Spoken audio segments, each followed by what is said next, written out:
新竹有一个老师嘛是文化局的义工，伊用一张纸做出创意的歌灯，伊也伫网络顶公开做法，互介意的民众通家己做看卖。龙的这个毛有没有鬓角啊什么，你就让它有一个立体，把它折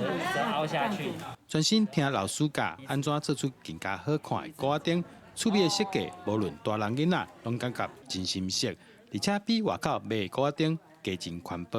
搁好看，搁简单，搁大家有成就，做了有真正欢喜。当然嘛是家己做较水啊。那一般我们纸张要做立体，平面要做立体，你可能在弧度的上面会比较困难，所以你要让它有一个拉力，然后靠近在额头上面，你会撑住，让整个龙的造型、龙头的造型站立起来。所以这个困难度就是在立体的部分。透过一张纸、一支笔，豆豆画出龙造型的人，是已经有30年设计 DIY 歌灯经验的林丹恩老师。当初时开始有这款想法，主要原因就是希望民众除了会当家己动手做，更加提醒大家环保的重要性。说是用环保的这种材质，